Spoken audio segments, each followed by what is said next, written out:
What is up, y'all? My name is Mary Ryan Brown. I'm a writer, a comedian, a wife, and a mother, and this is my podcast, Superfreak. I named this podcast after the Rick James song Superfreak and after my very favorite movie, Little Miss Sunshine. Go watch the last scene in Little Miss Sunshine. It's all about performing from the heart and letting your freak flag fly, which is exactly what I'm always trying to do in my writing, in my comedy. On this podcast, we'll have guest segments from comics, writers, and artists that I admire, as well as just interviews with people from my life that have made me who I am. I'm looking forward to seeing this podcast evolve.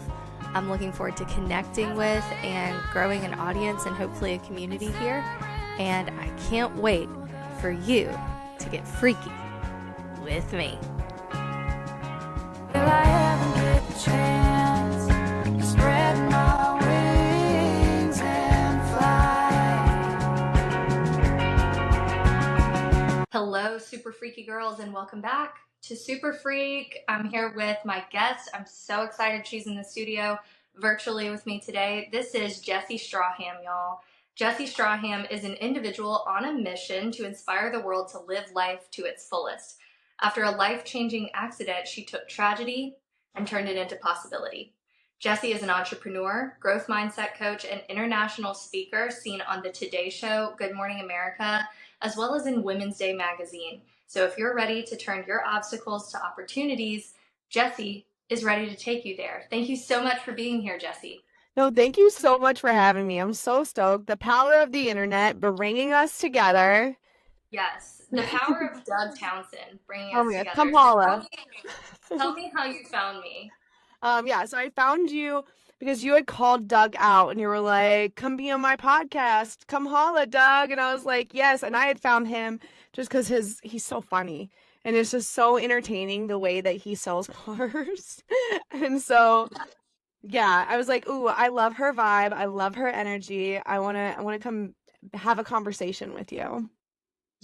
And I'm so glad you did. So really quick, you're a wheelchair user and you have a spinal cord injury. Yeah. And so just to start off light, right? And just to dive right into it, I want to know, what is the funniest interaction that you as a wheelchair user have had with an able-bodied person? Honestly, it's most interactions with non-disabled people. If I had $1 for every time someone told me to slow down or that I'm gonna get a speeding ticket, I would definitely be a millionaire. My favorite is when people try to compare breaking their leg and being in a wheelchair for like 6 weeks, and my reply is always, well, do you use catheters too? Because I lost bowel bladder control because of the spinal cord injury, right? And so it's like making light of the situation and raising that awareness that I'm not just paralyzed. I can't just walk. Like, I also can't use the bathroom like normal. And there's other sides to it that a lot of people don't think about. And so I'm really open and honest and I share. And then I think the funniest thing was someone's like, so why are you in that thing? And I just replied, no. I'm like, no, we're not doing that today. Have a good day, but no. Okay, so obviously don't ask someone in a wheelchair why they're in a wheelchair. That's a given. But what are some other things you wish people understood when they're encountering and connecting with wheelchair users? I would like to just be treated like a human being. I was non-disabled up until I was 22 years old. And so I had no idea about wheelchair users. I had no idea about disability. And it's okay to ask. You don't need to know the why, but you can ask about my life and what it's like. Like, what's your biggest obstacle? My biggest obstacle is bowel bladder control. I would rather have that than walk any day. Not walking is not my issue. It's lack of bathroom control. And that's the hardest part mentally to really adjust to, in my opinion. So let's talk about poop. Yeah. How do you do it? What's the worst part? What do you use? Because I've seen on your Instagram you have like some irrigation devices and things like that. What's the poop situation? So they teach you in the rehab facilities to use a suppository, and then you have to sit on the toilet for sometimes up to 3 hours waiting for it to work. There's people whose bowel program takes 2 to 3 hours, and that's 30 to 40 days a year when you add it together, which is unreal. Could you imagine spending that long in the bathroom? Like, I can't. No. No. Some men can, though. They'll come home and they'll sit on the toilet by choice. And that's how they get a pressure sore, right? And from sitting so long. Yeah. Um, so I stopped using suppositories and went to something called digital stimulation, is where you throw a glove on and stick your finger up there and do some circles. I call it finger blast in my booty hole. Not for pleasure, you know? For business. Business only. It's business in the back, you know what I mean? Did you have to use like mineral oil or what? So a lot of people use coconut oil. You can use regular lubricant, but you'll throw some lube on your finger, throw it up there. But around being a woman, around our period, our bowels change, the consistency changes. And a lot of people don't realize that. I didn't realize, I call my disability my superpower because it taught me so much about my body and the way my body changes throughout my cycle because I had to become hyper aware of it. I started using something called transanal irrigation, which uses warm tap water. And you just put this, it's called a rectal catheter. It's got a balloon on it. You throw it up there, blow the balloon up. You irrigate 800 milliliters of water, and then you pull it out, do a quick dig stem, and everything comes out at once. Fast, easy, to the point. I'm on and off the toilet in 10 minutes. I can move on with my day. It's not controlling my life anymore. And I think that's the coolest thing. The hardest part is the rehab facilities, the doctors, these clinicians, they think that they're the best and they know everything. And so when you try to introduce a new device, they don't want to hear what you have to say. And so that's, I work for the company now, and that's what my job is to go into rehab facilities and say, well, this is why this device should be used regularly for your spinal cord injury survivors. This is how it can improve their quality of life. And what's the response you've been getting? Has it been positive at all? Yeah, a little bit. Yeah, most of it's positivity, but then you have the other ones that just shut you out and they're like, what we're doing is working. But I'm like, who's it working for? You or the end user? And that's where that it's so frustrating sometimes because it's like, you don't live with this every single day. How are you going to tell me what you're doing is working when you're not doing it every day? For sure. They're like, these people love suppositories, we promise. They love it. 3 hours. Yeah. They love leaky butthole after finishing their bowel program. That's the worst. Oh my God. Oh my God. So how many times a day are we irrigating? Just once. Usually in the morning. Yeah. So I'm very fortunate because of my nutrition, my movement, all the things. I'm very regular. So I go to the bathroom twice a day. Outside of my cycle in what I call sticky poop, I can actually go on my own most of the time. And it's something I gained, 8-9 years into the injury. I had what was called a complete injury, so I'm technically not supposed to be recovering. I've regained full sensation in my legs. I have a little bit of movement. I've regained a little bit of bowel control. I know when I have to go to the bathroom now. So it's very cool how the human body is very resilient. So how did you get there? How did you go from total injury in 2015? Am I correct? Yep. How did you go from that to now kind of rejecting that complete diagnosis and recovering? In 2017, I fell on the floor, and that's something that happened to me regularly. I'd fall on the floor and I couldn't get myself up. So I'd be stuck on the floor for hours, waiting for someone to come home, just like, this is my life. Okay, I'm paralyzed. Wow. And I fell on the floor. I had a meltdown and I posted it on YouTube. It's called Frustrations of Paralysis. And it got a lot of feedback and a lot of me too. And I feel this way and this is valid. And I was like, wow, if people resonate this much with negativity, what could I do with some positivity? And so I decided to start changing my mindset. And it started with a mental diet. I became very conscious about what I was consuming content wise because support groups can get negative really fast. Disability content. Oh my God, you can. Dude, yeah, any support group too. Like, think about it. Mom support group, support groups get negative really fast. And then online content, what usually gets the most views? The negative stuff. And so it's like, I had to become mindful about consuming disability content. And then I became mindful about what I was consuming through my mouth and my food wise. And I was like, ooh, I'm eating trash. I'm not eating enough. I need to eat better. And then I started getting physical activity. And that changed my whole perspective of my capabilities, what I could do, and really help making disabled be a little easier. I'm not saying that it's easy, but it's all relative to perspective because there's plenty of moments before I was paralyzed where I was like, man, life is really hard and this sucks. But then I got paralyzed and I was like, man, life is really hard and this sucks. So how long after you got paralyzed? Because I imagine that just like kind of wiped your identity slate clean in a way. How long after you got paralyzed did you decide, okay, I'm going to start a new mental and physical diet. I'm going to start training. Like, how long did you allow yourself to feel sorry for yourself, if at all? I was a victim for the first 2 years. I'm like, because I'm a wheelchair user, you should feel bad for me. Because I'm a wheelchair user, you should do this for me. And I became very entitled and I had that victim mindset. And it was that time I fell on the floor and I realized no one was coming to save me. I had to be the one to save myself. And I was sick and tired of being sick and tired. I was sick and tired of feeling the way that I felt. And I knew that if I changed nothing, nothing would change. And it started with me, which is what became my mission, right? I want to help as many people realize you are the change you want to see in the world. Are you tired of seeing trash on the ground? Cool. When you pass it, pick it up and throw it in the dumpster or throw it in the trash can. Are you tired of the way that people treat each other? Cool. It starts with you. Treat people better. Be more mindful. Be more conscious. Are you tired of feeling sorry for yourself? Cool. Start doing things to help you feel a little bit better, whatever that looks like. And when I realized that my reality would change if I became that change I wanted to see, that's when life really started for me. That's when I was able to be like, okay, I can be paralyzed. I can do this. This isn't so bad. It could be worse. I have full use of my hands and my upper body. What do I have to complain about?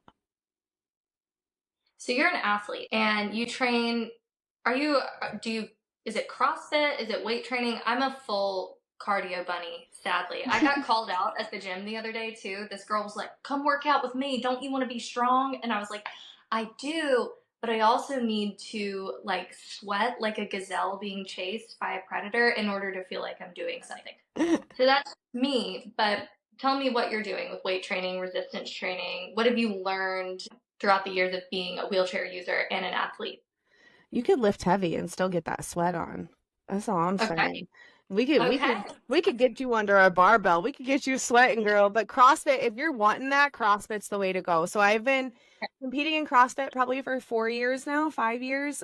This will be my third or fourth games that I'm competing in September. And I'm actually leaving the sport after this. I want to switch to para powerlifting because I like to pick heavy things up and put them down. Okay. Cool.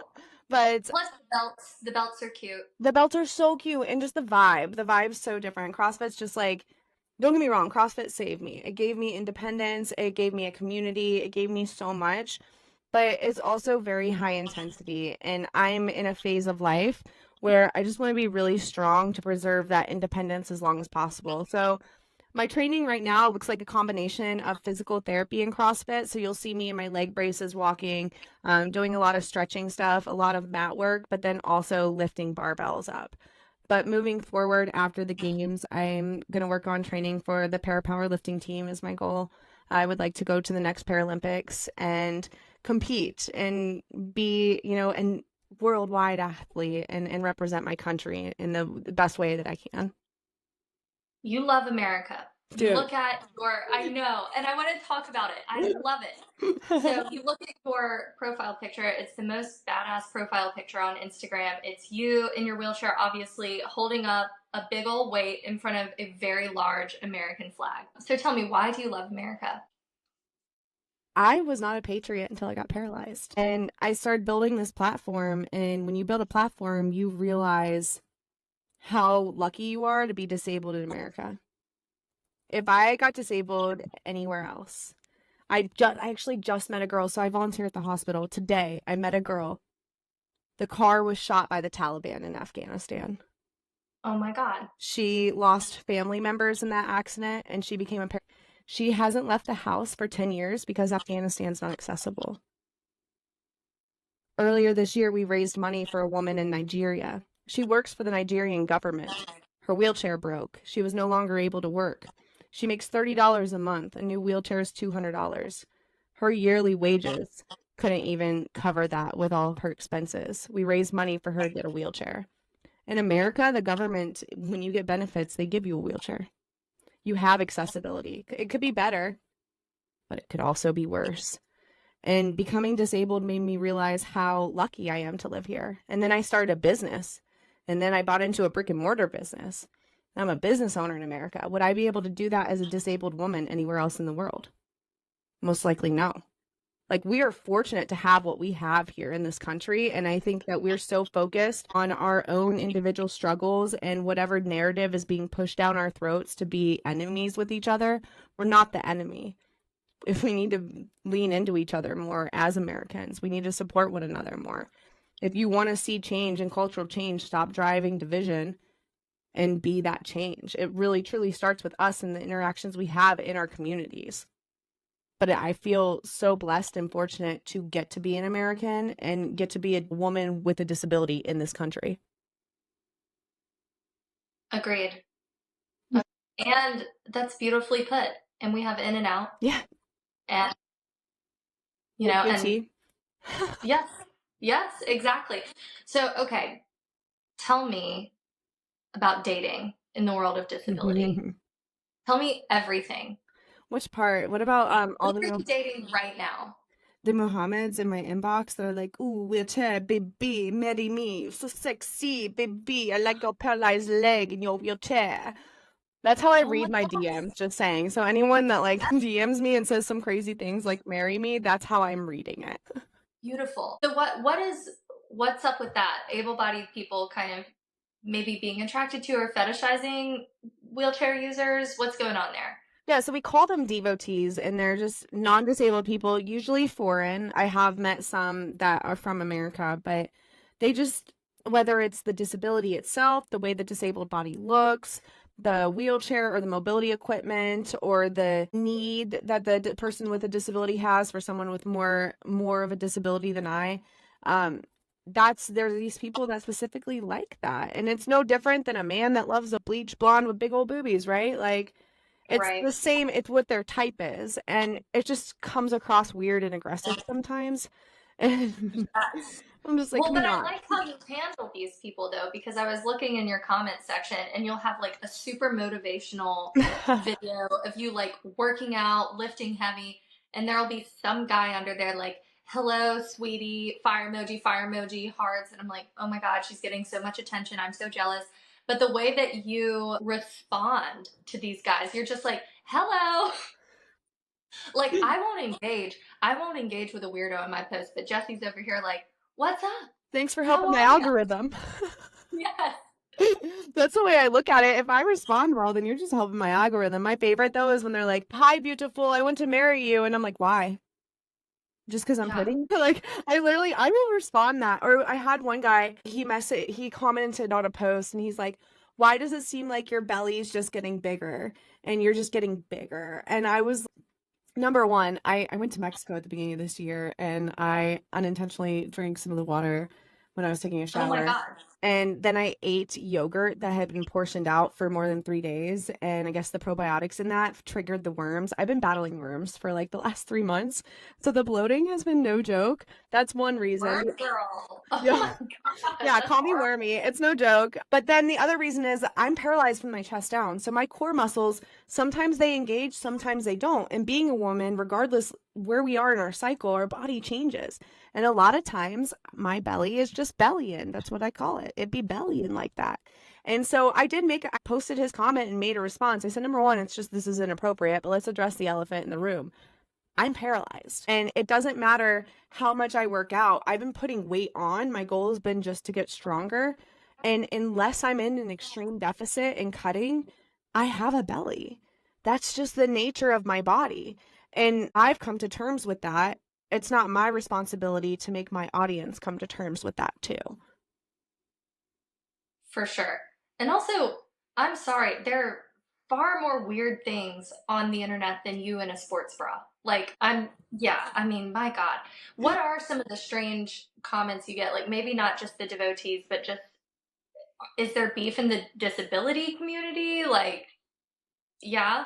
Because I speak up, I say that because I'm so hyper aware of what's happening globally to people with disabilities, I'm very vocal of we're not entitled to government benefits. We're not entitled to people automatically understanding us and making things accessible. We're not entitled to any of these things. We're privileged to get that. And I genuinely believe that in my heart. The reason that I work so hard, be able to get out and live life and go hiking in the random mountains and go camping and do all the things I've gotten to do. I worked so hard on my independence because I know that the world's not made for me. And it's unrealistic for me to believe it to be made for me. And I think a lot of times I'm quick to call out them unrealistic ideas that the disabled community has.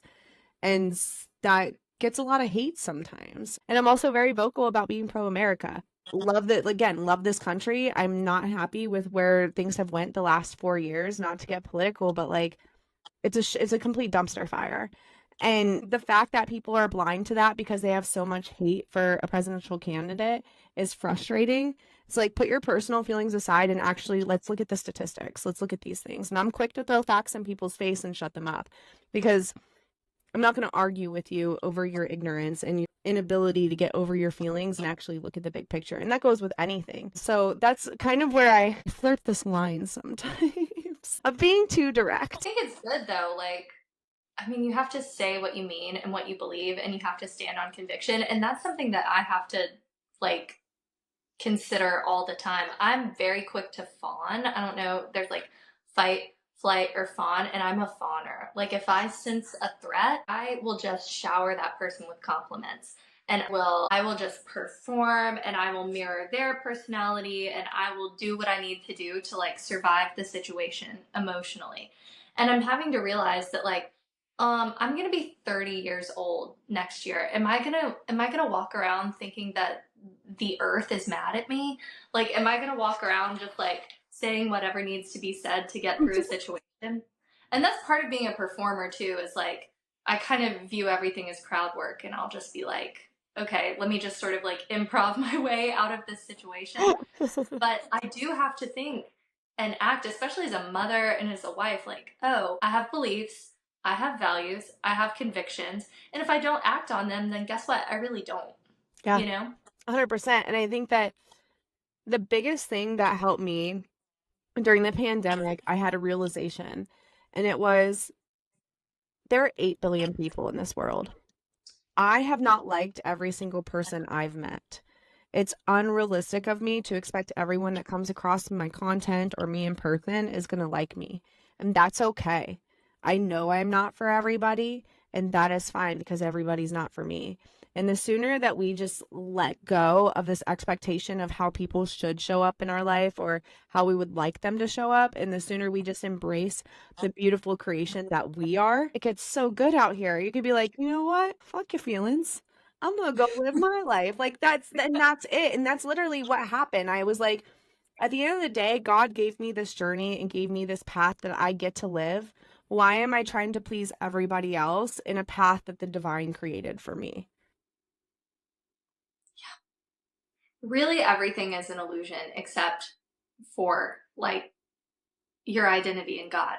Yes. And okay, so tell me, I know you briefly told me this story. You were an atheist, like lifelong atheist? No, so I grew up in going to Bible study in the summers, but my parents never took us to church. And when I moved to North Carolina, religion was pushed. I grew up in northeastern Ohio. And so moving from north, essentially, or the Midwest to the South, it was a culture shock. And the first thing people asked me before my name was, what church do you go to? What church do you go to? And it was just easier to say, I don't believe in God, than do that. And then if I didn't believe in God, I didn't have to be a good person. So it didn't matter. Woof. Yeah, right? You just threw the baby out with the bathwater. You were like, no, not only do I not go to church, I don't even know that guy. Yeah. So you go from that to you get saved the day before your accident. Yeah. Take me through all of that. So I had started going to church with my ex-boyfriend. I had this boyfriend for 4 years. We bought a house together. I was terrible to him the entire 4 years. I was freshly 18. My dad and I got in a fight. He told me to get the fuck out of his house. So I packed my shit and I left at 18, like go move into my boyfriend's parents' basement from one parent's basement to the next. You know what I mean? And his mom was very religious, went to church regularly. So I would go with them, but I never really believed. And anytime the conversation was brought up, I'm like, I don't believe really in anything. I don't think anything happens to us when we die. So his grandmother had passed away, and she was my only adult grandmother I had had. My grandparents passed when I was young. And so while we were at the funeral, the pastor was speaking, and I just felt this warm calmness come over me. And in the moment, I knew everything was going to be okay with Granny. I knew there was a God and that he had his hands on her and that she was going to be okay. And then I just was like, okay, this is great. And I made a social media post about it. The next day, I'm in a life-changing motorcycle accident where a woman made a U-turn into the bike I was a passenger on, and the driver didn't stop in time. So he went through the back window, broke his leg. I went over the SUV, broke my back in 2 places. My chest collapsed. My ribs punctured my lungs, nicked my spinal cord. I have a traumatic brain injury, and I coded twice and had to be resuscitated. And at some point when I had coded, I saw my own grandmother who passed when I was a kid. My name's Jessie Michelle, but she always had weird nicknames, and she called me Jessie May. And she said, Jessie May, it's not your time. I can't stay here with you, but you can't stay with me. You have things to do and people to get back to. So you have to go now. And I woke up, I told my mom that, and then I knocked back out. It was back in my little unconscious coma thing. And so my mom was convinced. She's like, she died. And then when my dad finally got my medical records to send to Aflac Accidental Insurance, he saw in there coded, needed resuscitation, coded, needed resuscitation. And he's like, holy crap, she did. Jackie, you weren't kidding. You're not crazy. Yeah. And I was like, okay, there's a God. But then I continued to party and bullshit the first year and a half, 2 years of my injury. And it wasn't until the pandemic, I had my niece committed suicide the year before the pandemic, and then my cousin committed suicide. And both times I felt extreme jealousy that their life was over and they weren't struggling with their pain anymore. And I was like, ooh, God, I shouldn't be feeling jealousy that these people's lives are over. Like, I need you to place your hand on me, give me some guidance. And I truly actually gave my entire existence to God 5 years into my injury. And that's when he was like, okay, bet, I've been waiting for this. I'm waiting for you to go into this. And he just literally opened up so many incredible doors for me since that time that I feel so blessed that I get to live this life, that I get to experience it this way. And if we get at the end of the road and there is no God, at least I lived a good life and I was a good person. But I truly believe that our God will take me home one day. It's beautiful. Give me the highlight reel of some of the connections you've had and opportunities that you've encountered since that moment of surrender. A month later, I was on set filming a pilot episode for a series called Date Me. It's on YouTube. It's called Date Me by Saltfire Studios. I was the bad guy in the series. Then I won a trip to First Form's HQ. First Form is the supplement company that they're just built on awesome values. The supplements are well made. I love the company, but I won a trip to their HQ and it changed my whole life. It led me to nutrition coaching, which is my big passion. I got to be on the Today Show, Good Morning America, Women's Day magazine for launching the first fitness app for wheelchair users by wheelchair users. And next month I get to go to Paris for the Paralympics to create content for them. Oh my God. So yeah, just a few minor causes for celebration. That's insane. Tell me about your app, about your exercise app for wheelchair users by wheelchair users. So I initially started the app, but my passion's nutrition, not training. There's a girl in the wheelchair space and she kept asking me, how do I start an app? How do I start an app? And when I tell you there's a girl in the wheelchair space that's a trainer, like this chick is the personal trainer for wheelchair users. And I'm like, shit, if she starts an app, I'm screwed. Like she's taking my app out. So I said, hey girl, collaboration's better than competing. Why don't we collaborate? Yeah. And we ended up collaborating last year and turning it into Wheel With Me Adapt Fit. So it's available in the iOS store, Google Play Store. And we have programming. There's a transfer series to learn how to improve your floor transfers. There's bed workouts, mobility, resistance training, a private Facebook community that goes along with it for mindset and nutrition advice. So it's an all-encompassing resource to help wheelchair users achieve independence, which kind of stems off of, I also have a nonprofit that has the same mission. It's called Wheel With Me Foundation. We're working on building a transitional community to integrate wheelchair users back into an independent contributing society. So over 50% of the spinal cord injury population solely lives on government assistance for their independence. Over 50% of an accumulating population, because we're not getting better, and 17,700 of us are getting injured every year.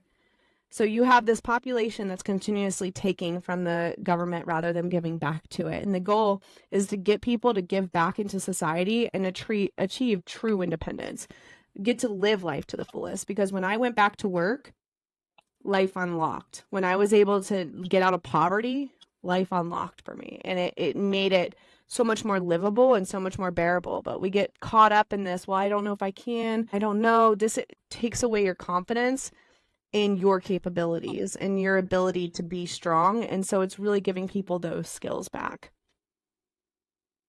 Fantastic. And now you're working on mindset coaching, right? And not just for wheelchair users, but for non-disabled people as well. Yeah. Tell me more about that. So I started a coaching program called Freedom Fam. It's a community program. It's $24.75 a week. It's like $99 a month. And we have 2 calls a week. One of them's a Q&A. One of them's like an actual application call where we talk about nutrition and mindset, how the two play in together, and how you can use them to become your best version of you. And it really was born from my brick and mortar store here in the Lake Norman area of North Carolina. It's called Freedom Longevity and Wellness. It's a wellness facility. And I started working with non-disabled people and realized that they need just as much help as wheelchair users do. But I was so narrowly focused on one population that I'm like, I want to help this population that could help us. Because if I empower non-disabled people, then they can become allies for us to help us be able to get to where we need to be and improve accessibility and just raise that awareness. And so my brick and mortar business that I co-own here in Charlotte is like what ignited my coaching program to help me be committed and build it. I'm sure you encounter people every day who you're just kind of like coaching in passing. I worked in the fitness space for many years. I was a group exercise instructor, yoga instructor, spin instructor, aka cult leader, all of those things. And so I know that you have a lot of, if you are walking into a fitness or wellness facility, you're seeking something. And it's usually just a better life. Right. And so there is that opportunity for coaching and connection there. So I bet you were doing a lot of that just in passing with your clients at the business. 100% we were. And that's what really like made me realize, oh, I have more to offer the world. Why am I just limiting myself to this one demographic of people just because I happen to use a wheelchair? Yes. And okay, so you mentioned allyship.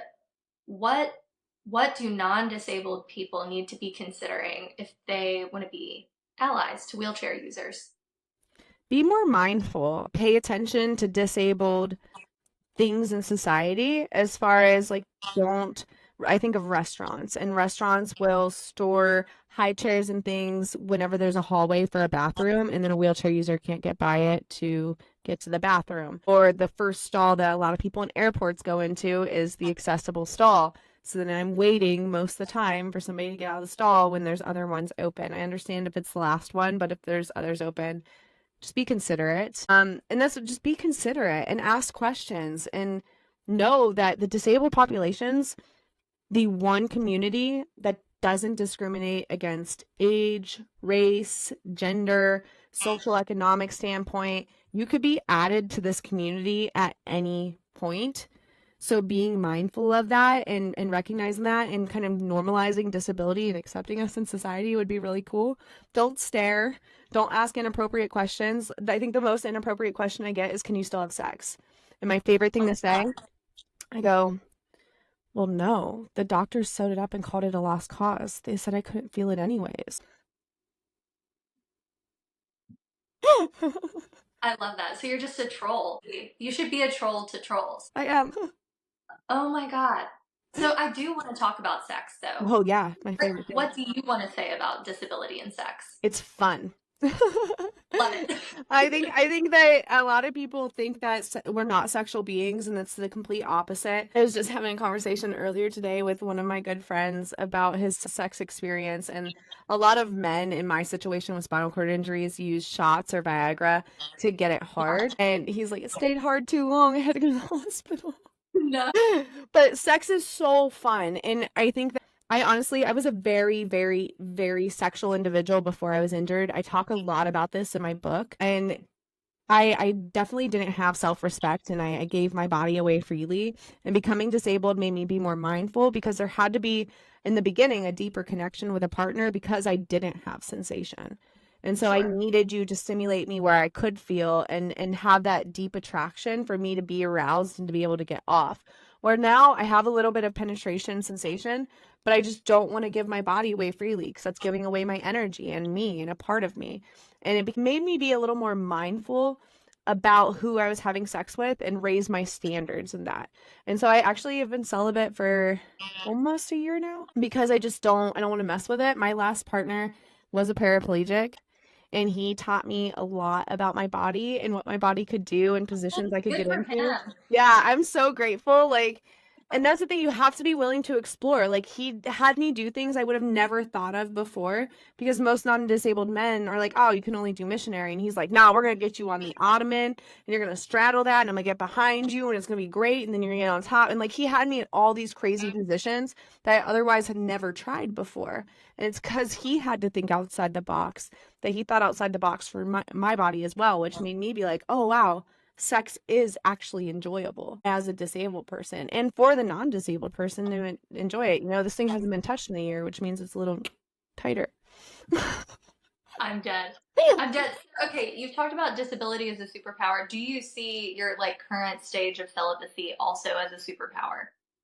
Yeah. Or Yeah. like, no, I'm going crazy.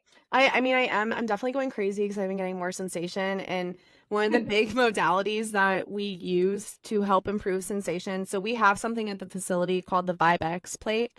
And it's the only vibrating plate that actually recalibrates the cerebellum, allowing the central nervous system to communicate more properly. It vibrates in a circular pattern rather than vertical. And when I sit on that thing, it's just intense. Okay. And I'm like, ooh, I want to give it up. I mean, yeah. Right. But then I think my default lens is, would I want to raise a child with this person? Because I also don't, I went off, the only pharmaceuticals I take are my bladder spasm meds, so I don't pee myself. And so I don't do birth control because the brain injury, it makes me a little suicidal and it's just not a good vibe. So I'm like, my default lens, would I raise a child with this person? And if the answer is no, that feeling goes away. So, do you want a family? Yeah. Yeah, I can't wait to be a mom. I want to have, okay, so I'm open to being with somebody that already has kids, and then I want one of my own, just one, and I'll be good. Stepmom energy. I love that. Yeah. I love that. I think that's awesome. So one of your own, at least.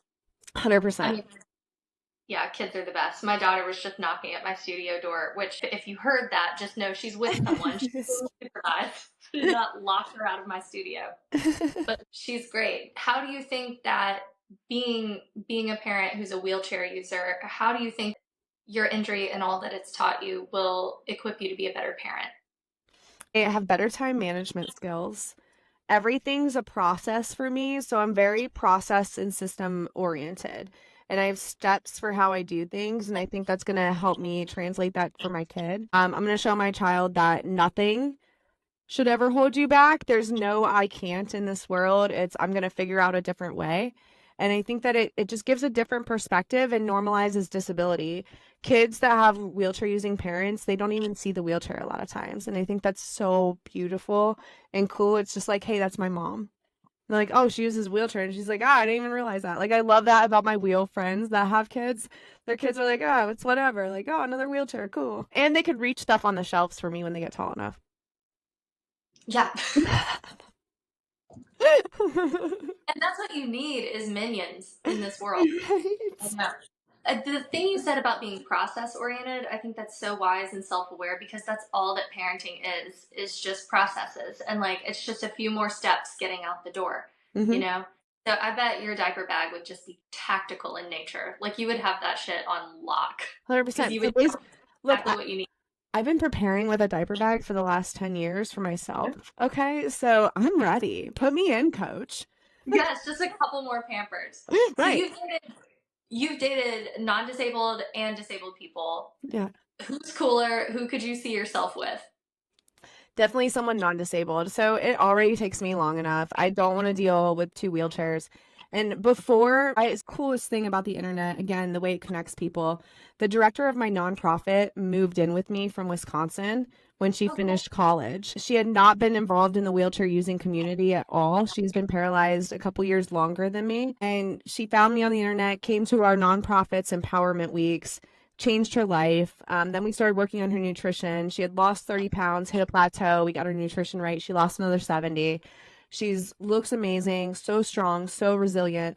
So when she finished school, she's like, I'm ready. And she uprooted her whole life, mailed her stuff here, got on a plane, flew here, and just moved in. Wow. Yeah. And so it's been 2 years of road trips, traveling together. We went overseas to Amsterdam together. And it made me realize I love her and I will never trade her for anything in the world, ever.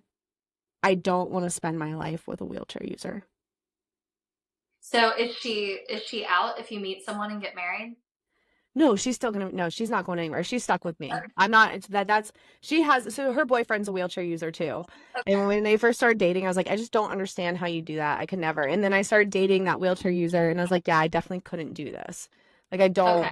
I don't want that. I just don't want to date another person with a disability because I also refuse to be a victim and hold back. And a lot of times it's easier to slide into that victim mindset when that's Okay. who you're spending your life with day in, day out, and that's all you're talking about and that's all you're experiencing. Do you ever get, have you vocalized that on your platform and have you ever gotten pushback for that? For you as a disabled person saying you don't want to date a disabled person? I've got that for just saying that I'm tired of the disabled community being a bunch of little whiny bitches. And then They I keep don't want saying to be that friends with finally. wheelchair users. Okay, so who's your ideal partner? Like, what qualities do they have? I have this deep instinct to play matchmaker for everyone I know. I So, actually, the only private part of my life is my love life, and I have met somebody. go off. Amazing. Yeah, he's definitely my other half. Wonderful. He knows, he just gets me at such a deeper level. I've never experienced the connection I felt. Literally from the moment I met him, I denied it. I was like, I'm good. I don't need anybody. I'm just gonna spend my life alone. And then like I just kept being drawn to him. Yeah, he's amazing. He's perfect in every way, even in his imperfections. He's driven. He's an incredible dad. He thinks a lot deeper. Our conversations are just so in depth, not only about the future, but just kind of where we're at. He's very self aware, compassionate, and kind. He cares about his physical being along with his mental being. And I'm just wildly attracted to him on such a deep level. And then he's hot too. Such a deep level. I'm attracted to him, and I have been since the day we met. And I stayed in denial for a while. It's still very new. Um, we're less than a year in, but yeah, that's my person. Eventually, I'll share him online. No, you're wise to keep that on lock. You're very wise because he sounds awesome. And yeah, Yeah, I would definitely keep that on lock. I'm happy for you. thank That's you. awesome. Can you say how you met or no? No, that will give it away. Okay, great, great. Okay, good deal. So it is Ben Affleck. Good to know. Yeah, yeah. Yeah. All right, breaking news, everybody. It's Ben Affleck. What were you like as a kid? Oh my gosh, a hellion. What do you mean? What was I like? I'm like, hey, give me a motorized vehicle. So I've had a steering wheel in my hand since before I could walk. Like I've literally been on wheels since before I could walk. I was 6 months old and my dad got me a pedal car, like I was gonna use it right away or something. And then at a year old, I got a Power Wheels Jeep that my dad zip tied wood blocks to, just so I could reach the pedals, and tied the steering wheel in a circle. They put my baby sister in the passenger seat. She was 14 months younger than me. And so, all the way up until I want to say I was like 3 or 4, my sister and I would be riding in circles, passed out in this Power Wheel Jeeps until the battery died. That is so funny, Jesse, because not to make it about me, but I have the opposite story, which is that I hate motorized vehicles. And when I was a child, I got a Barbie Jeep. And my parents gave it to me at my birthday party, and they expected me to be so excited because my mom loved her Barbie Jeep, blah, blah, blah. I didn't want to drive it. And I had my friends take turns chauffeuring me around. I was a passenger princess from age 4, which says a lot about kind of my passivity in situations too. But yeah, just totally, totally opposite. So you've always loved a vehicle. What's your dream car? Okay, so an AMG, like a Mercedes AMG for sure, the SUV. Also, on my vision boards, a Ferrari SUV. Because I'm thinking about space for the kids in my wheelchair. Like, obviously, if we're gonna be bougie, I gotta bring the whole family. Anything fast, clearly. Okay. Yes. I'm like a fast luxury girly.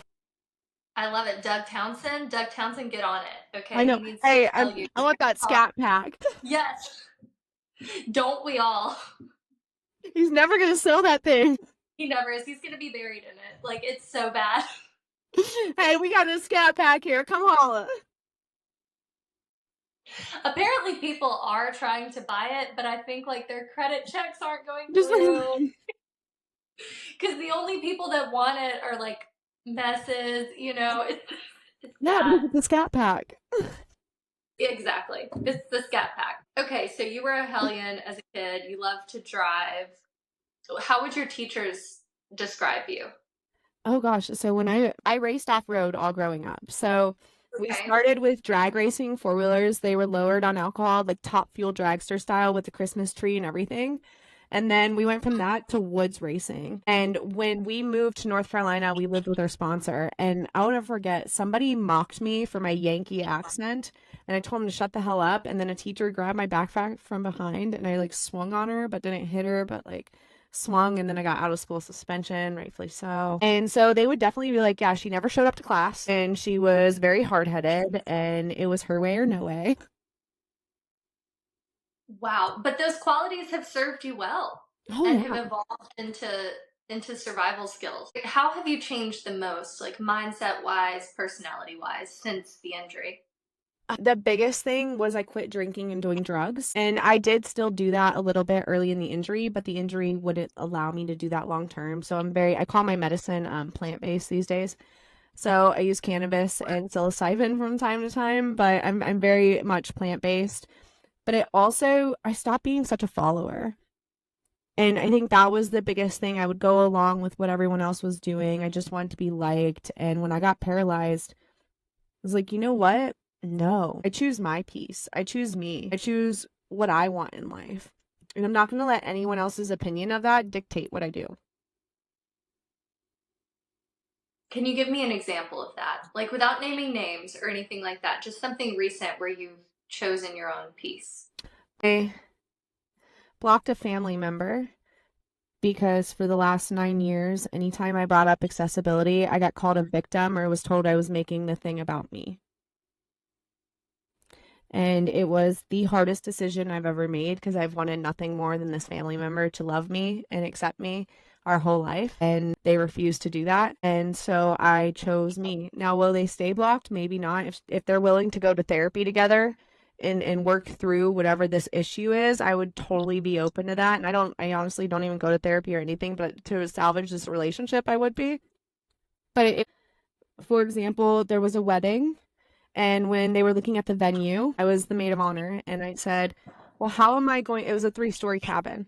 And I'm like, how am I going to get from the backyard back upstairs? And they're like, oh, we'll figure it out. Don't worry. Don't worry. It will be figured out. The day the wedding comes, I'm left in the basement with the DJ's wife, who I'd never met, and the pastor while everyone goes upstairs and does a toast. But Not I'm the his victim. wife. That's that's hell. Being stuck in the basement with the DJ's wife. That I didn't even know. I didn't even know her. And I was told to stop making everything about me and stop being a victim. So then there was a family vacation planned. And again, it was a cruise. And when I called about the accessible cruise dates, they were all sold out for when they were all going. That was never even thought about or checked on. So I wasn't able to go for that. And then most recently, again, I'm from Ohio. I don't have anywhere accessible to stay in Ohio. None of my family members have an accessible home. And so I was asking, we're going for a childhood best friend's wedding. And I said, I'd love to split a hotel with you. I'm going to fly in from this other event in New Orleans and I'm coming up. Like, I would love to make this work. And immediately it was like, why are you always a victim? Why do you make everything about you? It's not about you. And I'm like, you know what? Just because I need accessibility does not mean I'm playing a victim or making it about me. That's the realization of the situation. And upset that I blocked the number and I'm like, I'm done. I'm done. I'm so done. You clearly don't like me. You clearly don't want me in your life. Blood means nothing. And I'm choosing my peace over this relationship. I'm done. I'm done trying. Did you have people from your life before the accident who just kind of faded away from your life after the Yeah, I had so at that wedding that I got stuck in the basement, one of the bridesmaids, we were all in the room together and I'd use the bathroom and obviously I put my bathroom stuff, the gloves and whatnot in the toilet. And she said, can you take the trash out every time you go to the bathroom? Because I don't want our room to stink. And I was like, if you're that concerned, you can take the trash out. No, I'm not going to do that. And then just, a lot of friends, I was also, you had to look at my lifestyle before I was injured too. So I don't think it was so much the disability. Like that was a childhood friend. So we were, after moving from Ohio to North Carolina, like those friendships started to fizzle anyways. But a lot of the friends I had before I was paralyzed were my party friends. And so when I quit drinking, I quit partying, those friendships naturally kind of fizzled out. I do have one friend who I don't get to see as often as I used to, but she drove an hour and a half every day to be in the hospital with me when I was injured. Her name's Jessica. She's like one of the most beautiful human beings. When it comes to friendship, she'll be there. She's a ride or die. And I don't get to see her as much. She has a family now, lives 2 hours away. But that's somebody that I know will be in my life forever, regardless, because of just, you don't get friendships like that often. And then I made friends after the injury that are non-disabled. My best friend, Jamie, she's a Canadian immigrant, got her citizenship 2-3 years ago now, has a touch-up paint business, has 8 employees, just like literally living the American dream. Her and her husband, I didn't even visit them last year. I visit them like once every other year. They bought a ramp, a shower chair, an extended shower head, just so when I come and stay for 3 days every other year, I'm comfortable and have accessibility. And I'm like, my own family member can't do that, but I have friends that can do that. Why am I forcing a relationship with somebody that clearly doesn't want me in their life? For sure. For sure. That's amazing. Okay, so I want to know about, I know you're really big into fitness, but what are some of your other hobbies? What do you like to do? What's a hobby? Okay. So you're one of those. I see. I see. I Okay, what work. do you enjoy? You just work. That's I enjoy working. I enjoy playing sports. I genuinely enjoy working. Like I love the grind. Um, most days. Some days I'd rather just go to the mountains with, I have a husky, and I'd rather just take her and go get lost. I get lost in the woods. We go on accessible trails, yeet ourselves out of our, I'm saying us because my roommate comes with me. We yeet ourselves out of our wheelchairs, go down these mountain hills. Like we live our best life. And I think I really enjoy doing that from time to time. I enjoy camping, music festivals are a lot of fun. But I genuinely enjoy building and working. I'm trying to build a life where I never have to think about money, is my yeah. goal. Money ran my parents' relationship my entire childhood and money problems. And I think that kind of traumatized me a little bit. And then being poor while living on disability. I mean, I had $1,400 a month. And so it was straight poverty. And I never want to go back to that. And so I just am working really hard to build something sustainable, not only for myself and my partner, but our kids in the future. So you also speak, right? You do That's my speaking. favorite thing to do. Yes. Okay. Tell me about that because I did speech and debate when I was younger, and then obviously I'm in the comedy world now. You can't shut me up. I love public speaking. I'm more comfortable talking to 100 people than I am just one. So tell me, when you're going for a speaking engagement, like, what's your process? So I think about the audience, and a lot of times it's clinicians and people in the medical world. So I always think about my audience and what's the main mission. Like I want to explain my life, but I need them to relate to it because most of the audience not is non-disabled. And so the goal is to make people feel so empowered to go out and live whatever life they want to live. The sooner that we can help society realize that they're the creator and they're the destroyer of their reality, the sooner that people can actually show up their best version of them. And so my goal is to make people laugh, cry, and then laugh again. And I just think about how I want to explain that message, what part of the message I want to share. Am I going to dive deeper on pre-injury me? Am I going to dive deeper on current me? Like what part of the story are we really going to focus on to help resonate that emotion in these people? And just making an impact. That's always the biggest goal when going on stage, which like the goal is to make an impact, make people feel good, and make them feel confident that they're capable of the similar things regardless of their ability. What have people come up and said to you after an engagement that's really stuck with you? My favorite is when people cry. And it's like you move something inside of them, and it's like felt the coolest thing was I did one last fall, and I had more than one person say, I felt the spirit moving through you. And I thought that was really powerful because at the end of the day, I just want to do God's work. And if I can get people to feel God through my message and resonate with that and find their faith and strengthen their faith, then I'm doing my job. Do you ever speak at churches or? I have. Okay. It's been a couple years. Yeah, usually it's the last one was the Social Security Administration and Ticket to Work program. So I got to speak Actually, to the government. oh, fun. I didn't know they let the spirit into government buildings. That's crazy. Oh, I forced it in. Yeah. That's so amazing. Do you think, I'm sure you've been asked this before, but like, think back to yourself before the accident. Do you think that that version of Jesi could have anticipated all of this? I probably would have been dead. Yeah. With the path I was going, I mean, I was such a follower that I had been snorting pills with the people I worked with regularly for years, and that could have turned to something else so quick. I had reached out to an Air Force recruiter about 2 weeks before my injury and was setting up the test to do that because I had gotten a speeding ticket a couple of days before my injury, and the ticket that kind of broke the camel's back or whatever because I had 12 points on my license at the time, and if I had gotten one more ticket in my year probation time, I would have lost my license, but the only reason he didn't take it is because I didn't have it on me. And so it was a whole thing. I was supposed to go to court, and because I got paralyzed a few days later, the ticket got dropped. Well, that is one way to get out of a ticket. How many times have you been to driving school at the DMV? Uh, so I've only taken the driving test twice. I took it obviously when I got my license, or 3 times. When I got my license in Ohio, when I then got my license in North Carolina, and then my license broke in half 3 years after my accident. And by this time, I had already drove to California and back. I drove well over 100,000 miles as a disabled person, and they're like, oh, we need to get you to take the driving test and put the hand controls restriction on your license. And so I take the driving test, and when you back up, you're supposed to put your hand on the passenger seat and look over your shoulder. But because I'm using my hand to use the gas and brake and steer, I didn't do that. And she's like, what are you doing? And I'm like, would you feel comfortable with me with one hand on the steering wheel? And she's like, oh, I guess not. And I'm like, common sense, like use a little bit of sense, would you? But then I get back and she never even put the restriction on my license. And that's the beauty of the United States government. You know, you can be a patriot and hate the DMV. I believe that in my bones. Great.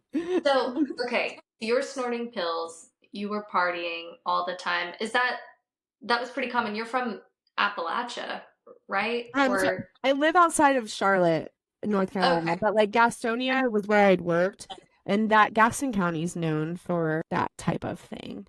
And I mean, yeah, honestly, at this point, a lot of places are known for that type of thing. yeah, that is true. It's a lot of places. Do you think there's painkiller addiction in the disability community? Yeah. Absolutely, there is because they're easier to get. Yeah, yeah, You have for an sure. I think the victim mentality, the whole thing, right? Because by societal view, you have an excuse not to show up. You have an excuse. Use these things. Well, you're in pain. Who am I to judge your pain? But the biggest thing about I bought into Freedom back in February, the wellness facility itself, and the biggest thing it taught me is that everybody's struggling. Everybody has pain. Everybody has a hard time doing different things. And when I realized that and accept that as truth, then I was like, okay, mine's not that bad. I'm not doing that bad. I victimize myself more. I disable myself more. So, okay, you don't take any pharmaceuticals. Do you take any supplements? Also, just in the wellness space, what's bullshit? What would you say is the most like bullshitty trend in the wellness space right now? I think most supplements are bullshit, to be completely honest. I only use the ones with the little safe seal check mark on them. And that's something I learned. I competed on the U.S. developmental team for wheelchair curling for 3 years, the sport on ice. It's a lot of That's fun. random, but yeah, that's badass. It's Cool. so fun. Honestly, it's like super technical and you have to use your brain a lot. And so that's what I love most about it. I competed in that for 3 years. And the biggest thing when you thought I would test us is like, don't use any supplements. If you do, make sure they have the green check mark. The reason I use First Form supplements is because all the supplements have the green check mark and they're safe sport approved. So that's one thing to look out for. And then look out for the fillers and the types of things in your supplements. They're not regulated. And the hardest part. And it's like when you're putting something that's not regulated in your body, like a lot of people think they're allergic to whey. You're not typically allergic to whey. You're allergic to the way the protein is processed because a lot of proteins are processed with added chemicals or at a high temperature that does something called denaturing the protein itself, or basically breaking it down to where your body can't absorb it. So that's why you get the bloating or the upset stomach, or it tastes like shit, or it doesn't mix. It's because of the way the protein's processed. And understanding that really has helped me in my journey. And I just share that with everybody. I'm like, yeah, you may only pay $30 for 60 servings, but what are you really getting? So the question that everybody wants to hear a woman answer, what do you eat in a day? Oh, What are you cooking for yourself? hey, 2,000 calories a day, boy. Mhm. My favorite way to start the day, good culture cottage cheese, is superb. That stuff is so good. So good. I'm like, So it is elite.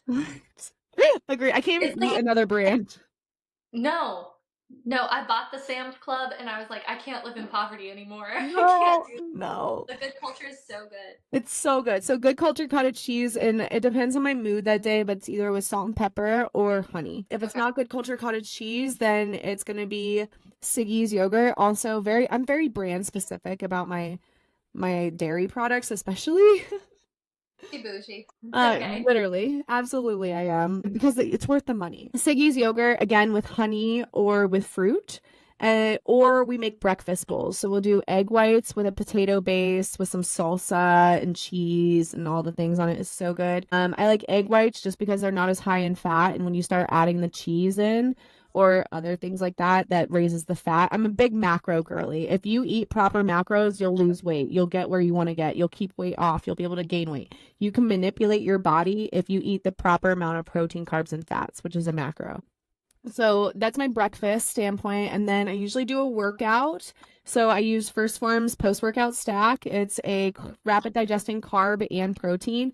So the carb restores the glycogen levels, restores the energy in your muscles. The protein starts the repair process. They work together to do that.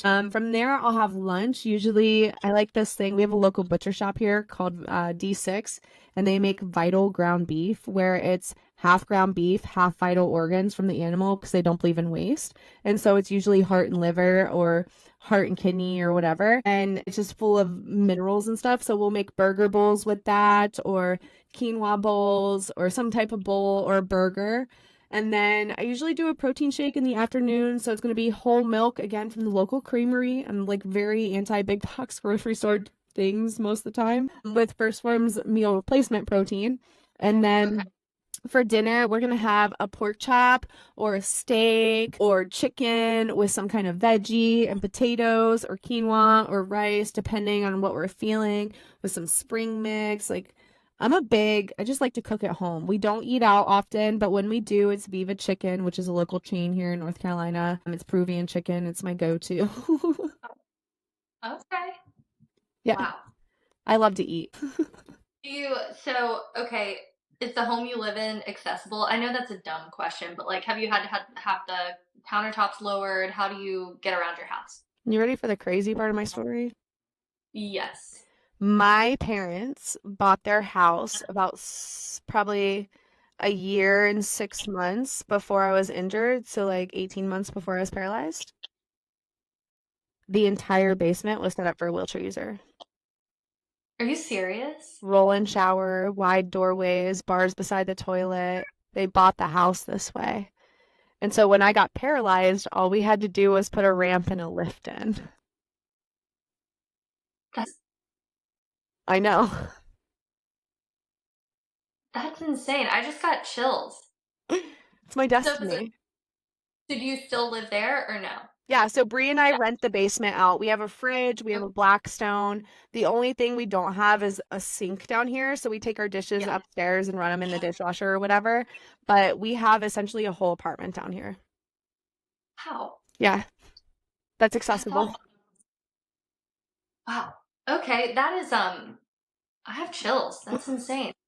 So, okay, with your growth mindset coaching and the whole program, who is your ideal client?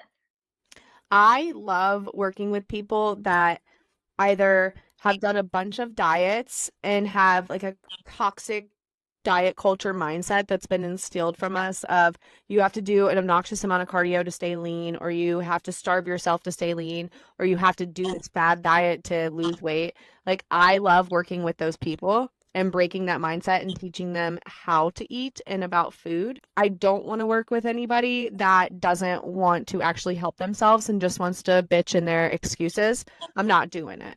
I will not coddle your feelings. If you expect your feelings to be coddled by a coach, I am not the coach for you.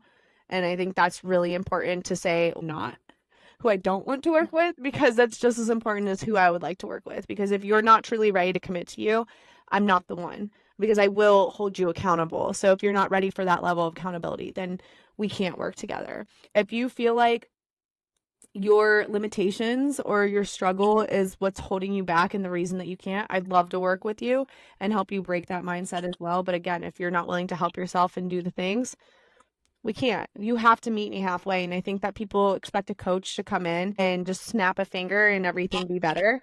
And that's not the way it works. Amen. Is there a 3 strikes program? It's like you bitch once, I'll give you a pass. You bitch twice, watch yourself. Bitch 3 times, you're out of here.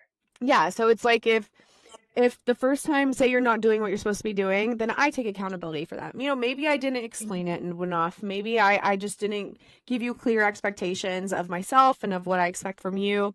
So I'll take that accountability. The second time, it's like, okay, we've talked about this once. I know for a fact I've given you clear expectations. I know I've done this. What's going on? And then the third time, it's like, this is not, like, I'm not wasting your time. You're not wasting my time. Clearly this isn't for you right now. You need to take at least a 6-month minimum off, and then we'll revisit this. Right. So what results have you helped clients achieve? What sort of victories are you? Well, obviously my roommate is one of the facts. Yeah. So when she moved in with me, she didn't have a license, hadn't drove in the 10 years she'd been paralyzed. She was drinking and driving. That's how she paralyzed herself. So she hadn't drove since that night. And then she had a lot of weight to lose. She has kept her weight off. She has her learner's permit and is actually getting a car next month and getting her license. I taught her how to cap on the toilet, how to transfer in the car without using a board. And that's just that independence aspect of it. That's probably one of the biggest wins. I have another client I worked with who, after her baby, she wanted to lose some weight. She lost 70 pounds and she stopped tracking her nutrition and has kept her weight off, which means she learned how to make food work for her, which is the most important thing. Another guy I worked with, he lost 100 pounds while we were together, and then he moved on, lost another 50, and has also kept that weight off, even after breaking his neck again and having to have numerous surgeries. Yeah, the dude is amazing. And I think that teaching people to use food properly is my favorite thing about coaching, because food is truly power. If you have a chronic illness, if you have high pain, if you have low energy, if you aren't sleeping well, a lot of times it's food, it's meal timing, it's your habits. All these things accumulate to how you feel overall.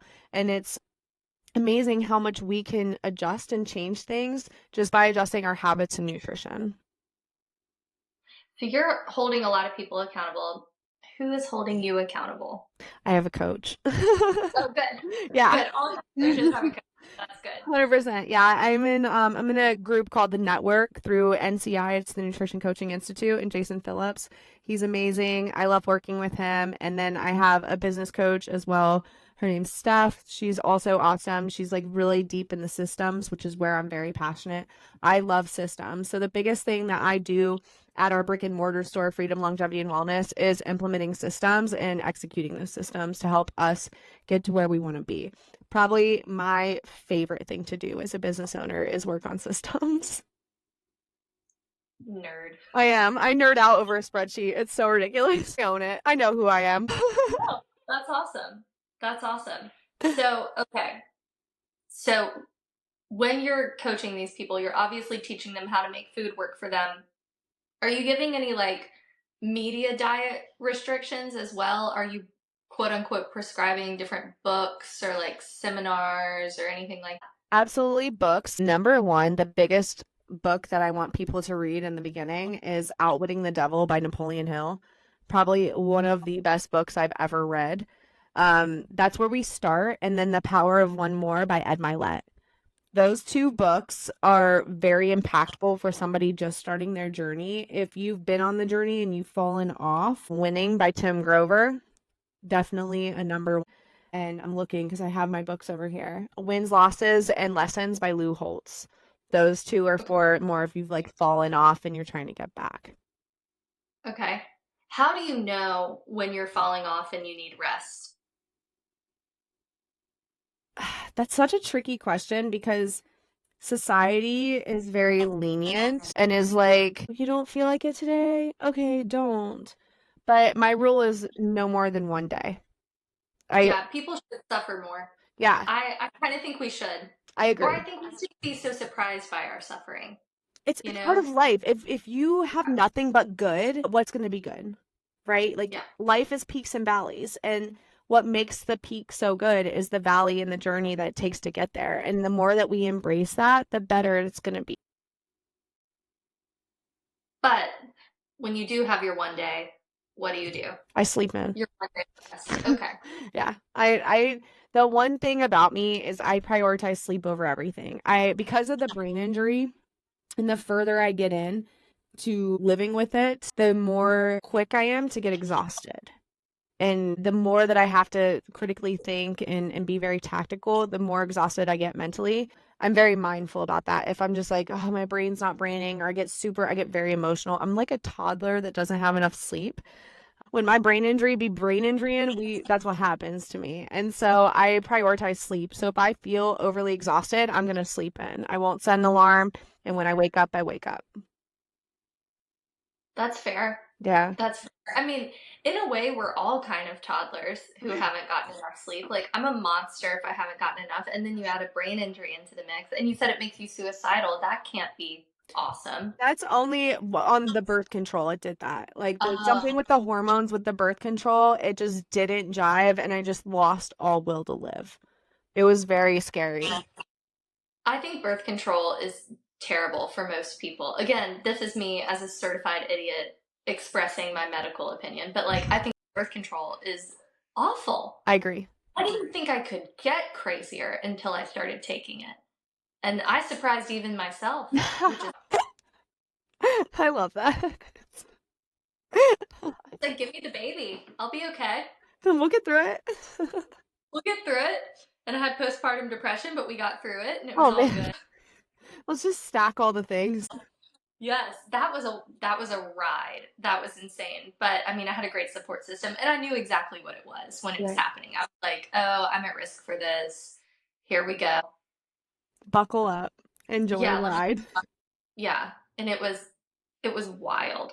Like I went back through a Spotify playlist I made the other day of like lullabies to sing to my kid when I had just had her, and they were all the most depressing songs you've ever heard. It was like That Funny Feeling by Bo Burnham, which I don't know if you know from the Bo Burnham Inside special, but it's a song that people die in their sleep to. Like it's a very sad song. And I look back on that season and I'm like, wow, everything really is temporary because I don't feel that way anymore. So I think that's really important too, that statement of nothing in life is permanent. And so when because there's plenty of times where I didn't want to live and I didn't want to live this way. And when I would think about that, I'm like, this feeling's not permanent. This feeling's not permanent. And it's fleeting. Feelings are fleeting. And a lot of times we act on feeling only, not on logic. We have to be mindful and self-aware of, am I just being emotional or am I being logical? And just being hyper aware of that. That's what, again, my disability is my superpower because it made me so obnoxiously self-aware. I'm the first person to call myself out if I'm acting the fool. what's your worst quality? How quick I am to anger. Word. Do you shut down or do you yell or what do you do? I just get really emotional and I just start going off and I'm just really fast and I talk to them like this and I'm just like, what the fuck is wrong with people? How did they get in? And it's like, it's really intense and really fast. Or shut down and you'll know I'm just very displeased by the way I am because I just act like you don't exist. It's Cold, yeah, I'm very cold. but guilty. I've totally done that to people before. What's your best quality? What would your friends and family say they love the most about you? How much I care about other humans and their well-being and them succeeding, for sure. I'm very compassionate and caring with honesty, I guess is the best way. I'm not going to coddle your feelings, but I also want to see you succeed and do your best. Have you always been empathetic? Nope. I was very selfish. It was getting paralyzed. Like, it truly stopped going with the flow. And I started really, it took me working on myself first. And once I realized who I was, what I wanted, and where I was going in life, then I was able to actually support others through their journey. Amazing. Jesse, thank you so much for being on the podcast today. Do you have anything else that you want to plug? Anything that you want to tell people? Anything that we've missed? Oh my gosh. I feel like we just dove in. I want to meet you in real life. I definitely want to start with I that. want to meet you too. You said you were coming to New Orleans. Yeah, there's a gala down there for a nonprofit that supports people with spinal cord injuries. It's called the Split Second Foundation. It's on October 3rd. They're currently selling tickets. It's a really great event in New Orleans. It's a great nonprofit. There's not a lot of resource for spinal cord injury survivors in Louisiana in those southern states. And so they're really doing their best to serve it. Please, if you're able to, it's the Split Second Foundation. Go support them. Follow my organizations. It's Wheel With Me, Adapt Fit, Wheel With Me Foundation, Freedom LKN. Please give us some love. If you're looking for coaching, reach out to me. My name is Jesi Stracham, but it looks like Stracham, Stracham, but it's a straw you drink from, ham you eat. And then if you gained value from today's conversation, share the show, help Mary Ryan grow, help Superfreak grow and all these things. And like, give this to a friend and be like, hey, you could definitely benefit from something that was said on here, and send the timestamp, just go that extra mile to help podcasts like this grow and become their very best as well. Thank you for that. I feel so seen. Dude, absolutely. I get it. I'm a podcaster too. I get it. Yes, it's rough out here in these streets, but thank you so much for reaching out to me. Thank you for being on the podcast today. I can't wait to share you with all my followers, and I would love to meet you. Yes, please. Please. Thank you so much. And remember, you guys, if you want to see change, it starts with you. Be the change you want to see out there.